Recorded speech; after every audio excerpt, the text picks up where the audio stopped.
Hello, hello. We continue with Christocentric Gospel in this part 115. The whole Bible, Hebrews 10, verse 7, it's all about Jesus. The Bible is Jesus' book. Just as you have a maths textbook, you can't teach English in a maths textbook. You can't teach geography in a maths textbook. This is what people are doing right now. They're using the Bible to get money, to do whatever they want. With the Bible, you can do whatever you want. You are abusing the scriptures. And the Bible is the plan of God, it's the mind of God. And that mind actually began before time began. God planned it before creation. And the plan, Titus 1:2, is to give eternal life to humanity. But God does not force you to take eternal life. He wants you to make a choice. Because whilst you are in this world, your will is so strong. Your will cannot be crossed by the devil. And that's why he cheats. Your will cannot be crossed by God. And that's why he persuades. No other person can cross your will. Even the jails, they cannot change people's hearts, But, after you come out of the body, your will won't work. Your will won't work. We are supposed to make correction. That's why when you are learning about Christocentric gospel, you have to unlearn so as to relearn. Unlearn so as to relearn. We were introduced a fake Jesus. A fake Jesus. The gospel of prosperity is fake and witchcraft. It's very evil because people are caused to focus on money instead of focusing on Jesus, the author and finisher of your life. Because once you believe in the gospel, you receive eternal life. You no longer have human life. Because when you have human life, your life is as good as animal life. Yeah. And when you die, that's it. And you can't correct it. But when you believe the gospel, you now have eternal life. And you have crossed over from death to life. And you have power, you have dominion over all. And again, God dwells in you. And so, Jesus, who rose from the dead, is the firstborn from the dead.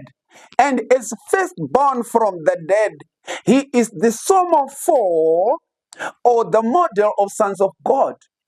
Jesus is our ancestor, and this ancestor gives birth to sons who do not die, gives sons who are like God. Because we, in the first place, were born by an Adam. This Adam handed down to us death. And this last Adam, Jesus, the last Adam, Jesus, is giving us eternal life. We have first Adam who gave us death, and then we have the second Adam who is Jesus of Nazareth. Now we have the last Adam who rose from the dead, who is alive today. You can't see him, but he's so real. And he is now the ancestor of sons of God. He is the one that I am preaching to you about. He is the one who went to hell 3 days, 3 nights for you and I to receive life and everything. Romans 8:32. She is God who did not spare his only begotten son, but he gave him up for us all. How shall he not give us freely all other things? So we don't seek things. The Father provides all things together with Jesus. And so you see, the church, true church, is born of Jesus. And it's called the bride of Jesus. But there is the hallowed church. A hallowed church, a hallowed believer, he moves from one prophet to another. He's got so many husbands, so many men of God whom he visits to. That's a hallowed. Spiritual hallowed, I mean. And the spiritual, that hallowed church, it mixes gospel plus money gospel plus tithes gospel, plus water gospel, plus stones gospel, plus this and that gospel, plus the law of Moses gospel, plus all other things. And yet, one thing is required. The one thing that is required is to preach the death, burial, and resurrection of Jesus. You can preach the death, burial, and resurrection of Jesus in Genesis, in Exodus, in Leviticus, in every book of the Bible. You can teach that. But you can't see it unless you have the revelation of Jesus Christ. See? I'm not talking about BK, Bible knowledge. No. I'm not talking about going to Bible school. You know, in the book of Acts, there was no Bible school. God reveals himself to man. Yeah. When you have God inside you, you don't seek for him because he's already inside you. You don't confess because when you were sinning, he was inside you. Did he go out when you were sinning? Why do you have to tell him of a thing which he already knows about? See? Because you don't understand what the present office that he occupies today. He is an advocate. He is a high priest in the order of Melchizedek. Hebrews 7:25. He lives to intercede for me. Yeah. And that causes me to have a peaceful mind. And a peaceful mind, you know what happens with someone with peace? He's got good health, good sleep. He enjoys life. You see, because you understand. That's why it's called the gospel of peace. And that's why it is called the good news. Now, how can it be good news when you are putting effort? How can it be good news when you are fasting? 20 days, 30 days, 40 days. Absolute. Is that Sabbath? Is that rest? Is that peace? No, it's no longer. It's religion. You know, religion is bondage. Religion is bondage. Yeah. And when the pastor is preaching, he must not pull people to himself.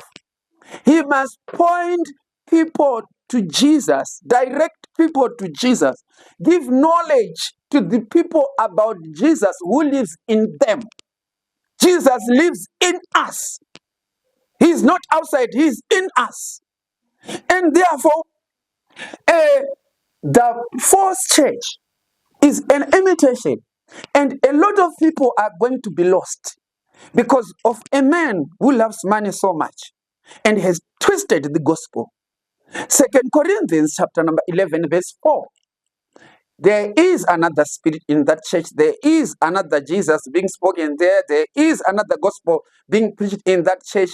And these people are being taken to hell by that man.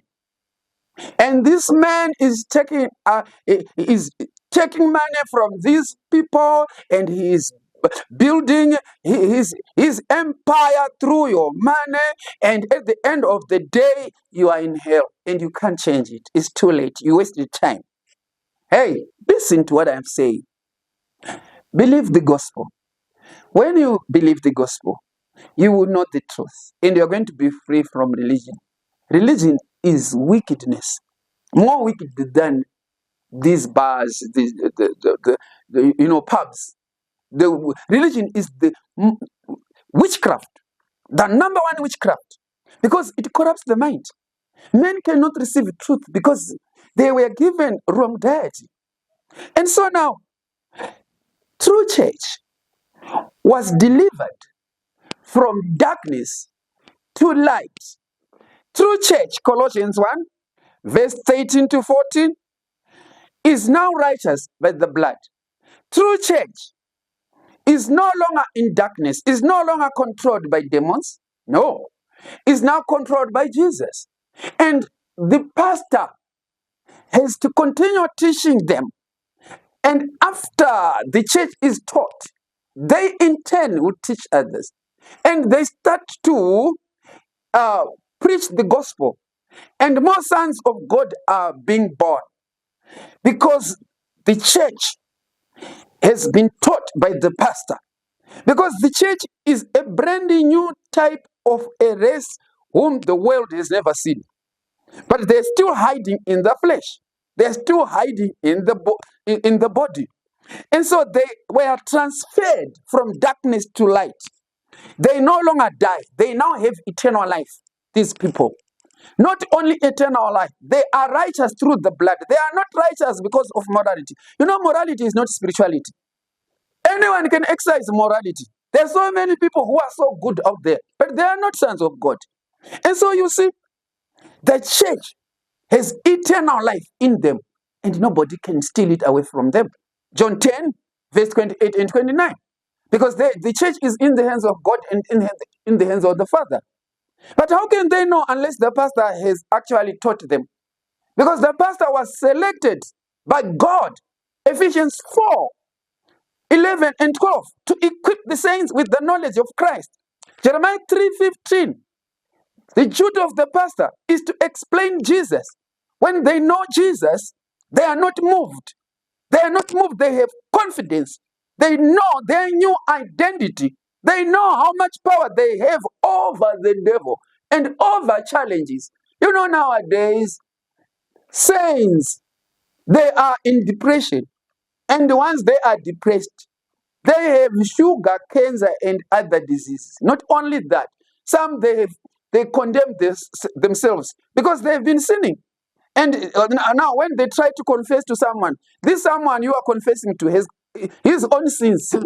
And there are so many sins you can sin when you don't know. There are many sins that we can commit when we don't know. And these ones were dealt with by Jesus already. The church does not know, but a true church knows. A true believer knows. And you are so free because you understand what the cross did. You understand when Jesus went to hell 3 days, 3 nights, tetelestai, all my sins were paid in full. And you know, the gospel is too good to be good. The gospel is too good to be good. And that's why some of the people, they cannot receive forgiveness of sins because they don't know. And so 1 John 5:4, you overcome the world. True church overcomes the world. True church overcomes the world. Be a child of God. Be a true church. Believe in the gospel and seek to know. Seek to know. Seek to know. Go to my number. I've got a number. My number is 0772 376 263 376 255 263 772 255. That's my number. And I can tell you, I can pray for you. I can preach life to you. I can preach healing to you. I can preach prosperity to you. But the prosperity which comes through the gospel. God bless you.